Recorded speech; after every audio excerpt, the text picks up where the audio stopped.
In today's video, I'm going to teach you how to use custom code without slowing down your Webflow site. We're going to ensure that your site maintains peak performance while integrating the custom features you need. Let's dive right in. To begin, you'll want to navigate over to Webflow. If you're not already familiar, Webflow is a visual web design platform that allows you to build beautiful sites without having to write code, though it does provide options for custom code when needed. You can find it by typing in webflow.com into your browser. Once you're on the Webflow homepage, look for the Login button, typically located at the top right corner of your screen. Clicking on this will prompt you to either enter your credentials or sign up if you haven't done so yet. For today's purpose, let's assume you already have an account. After logging in, you'll find yourself at the Webflow dashboard.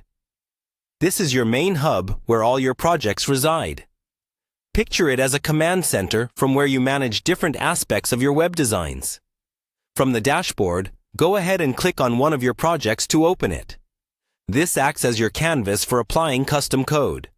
Now that you've opened a project, locate the three-dot icon. It often sits near the project name or on the project card itself. Clicking on this icon will reveal additional settings. It's a small step, but accessing these settings is crucial for customizing our code effectively.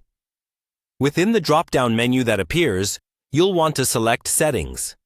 This action will redirect you to a different window or tab, exposing several configurable options for your website. Amongst these, there's a specific option we need: Custom Code.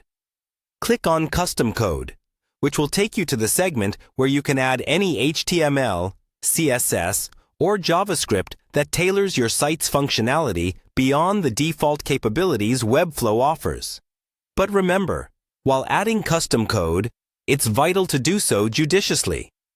Overloading your site with too much custom code can slow it down. Always test the impact of your code snippets in a controlled environment before deploying them live. In short, by strategically navigating these menus, you enable your Webflow site to incorporate custom features without compromising speed. Webflow makes integration seamless if you know where to look, and sticking to best practices ensures that your site stays fast and responsive. That's a wrap for today's session on incorporating custom code into your Webflow site effectively.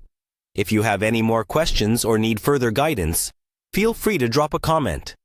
Thanks for watching, and happy coding!